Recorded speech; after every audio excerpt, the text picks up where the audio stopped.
여러분, 공자 아시죠? 공자. 잘은 몰라도 들어는 보셨잖아요.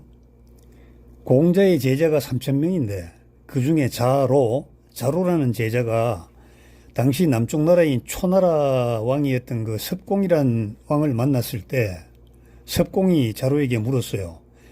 자네 스승 공자는 어떤 사람인가? 이래 물었는데 자로가 대답을 못해 우물쭈물 했다는 말입니다. 이 이야기를 듣고 공자가 말이죠. 어떻게 제자가 스승이 어떤 분인지 대답을 할 수 없냐. 너의 지적 수준이 어떻게 이거밖에 안 되냐. 이렇게 대단히 안타까워하면서 앞으로 다시 물으면 이렇게 대답하라고 그 대답을 알려줬습니다. 공자는 왜 자기에 대해 물으면은 정확하게 잘 알려주라고 이렇게 얘기를 했을까요? 이 당시에는 학자들은요, 권력자들 눈에 잘 띄어야 돼요. 권력자들의 눈에 잘 들어가고 귀에 좋게 들려야 한자리 할 수 있다고. 그래서 공자는 천하주유라는 그 유명한 그 말을 남겼지만은 천하를 다니면서 각 제후들에게 자기를 써달라고 자기의 그 이력서를 낸 거죠, 이력서. 자기를 스카우트 해달라고 이력서를 낸 겁니다. 그런데 거의 대부분 실패했죠. 이때 자로에게 한 말이 있어요. 다음에 다시 물으면 이렇게 대답해. 발분망식, 나기망우, 부지노지 장지운이라. 이걸 설명하면은 나의 스승님은요, 배움을 좋아하여 알고자 하는 마음이 생기면은요, 밥 먹는 것도 있고 또 학문하는 즐거움으로 걱정도 잊으며 늙어가는 것조차 알지 못할 정도입니다. 이렇게 하라고 공자가 알려줬습니다. 왜요? 알려줘야 한자리 하잖아요. 스승이 한자리 해야 제자들도 한자리 하잖아요. 공자를 하나님이신 예수님에게 비교한다는 것 자체가 말이 안 되지만은 강의 진행을 위해서 제가 인용을 했습니다. 성경 한 구절을 제가 오늘 말씀을 드리고자 합니다. 그것은 뭐냐면은 마태복음 16장 15절인데 예수님께서 제자들에게 너희는 나를 누구로 아느냐 이렇게 질문한 거 있잖아요. 그 질문에 대해서 제가 그 답을 드리려고 합니다. 왜 이렇게 물으셨는지.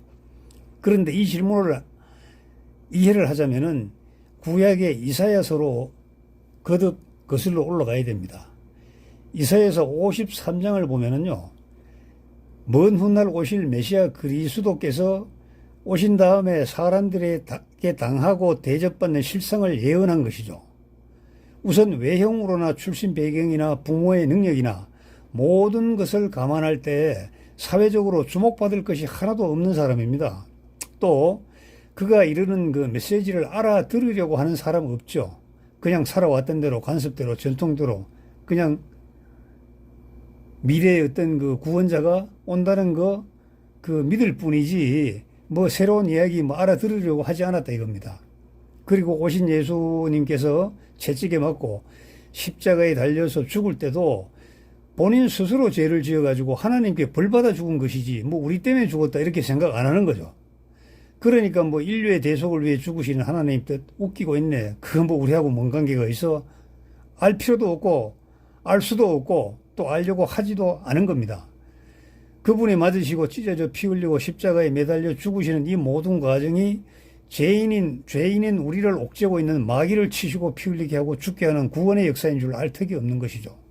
다만 하는 것을 보니까 죽은 자도 살리네, 병자 고치는 것은 식은 죽 먹기네, 날 때부터 눈이 먼 자를 뜨게 하시네, 문둥병자를 고치시네, 오병이어 기적을 보여주시네.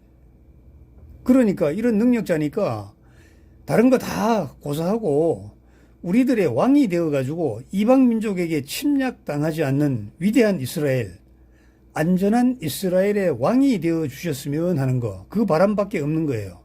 원래 그 이스라엘 민족 신앙은 모세와 다윗을 합한 것보다 더 위대한 장군이 나오셔가지고 나라를 통치하면서 백성들을 안전하게 잘 먹고 잘 살게 해주는 그 영웅을 조상 대대로 원해왔는데, 그런데 예수라는 사람이 와서 하는 것을 보니까 모세도 다윗도 하지 못했던 기적을 막 베푼단 말이에요. 그래서 환호작약했던 것이죠. 그런데 다만 말조심 좀 해줬으면 좋겠어. 이걸 강하게 바랬던 겁니다. 뭐 독사의 새끼라 그러지만 막 그러질 않나. 평토정한 무덤이라고 얘기를 하지 않나.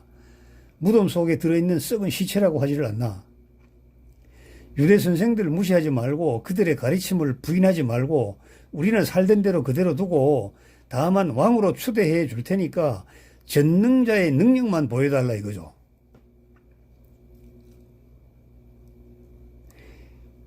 그런데 예수님께서는 당신이 누구라고 하는지, 당신을 누구라고 하는지에 대해서 관심을 자주 보이셨죠. 이걸 가지고 속으로는 아마 쪼잔하다고 했을 겁니다. 아니, 전능한 능력자이면서 세상 사람들이 어떻게 생각하는지 그게 뭐 그리 대단해. 뭘 자꾸 물어.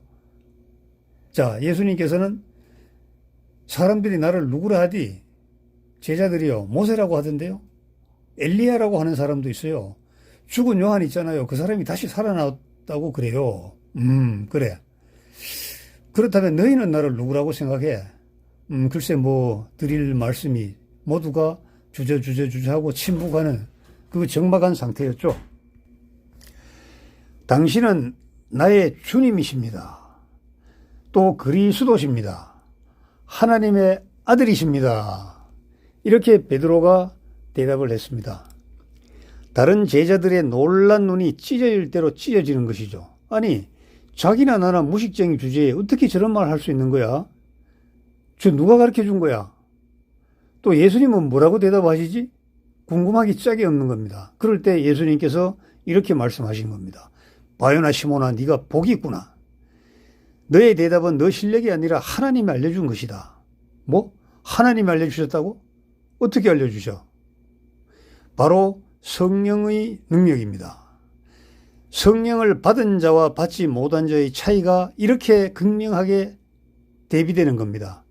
성령이 임하면 하나님의 깊은 것까지도 알게 되는 것이죠. 베드로에게는 성령이 임하였기 때문에 비밀을 알게 된 것입니다.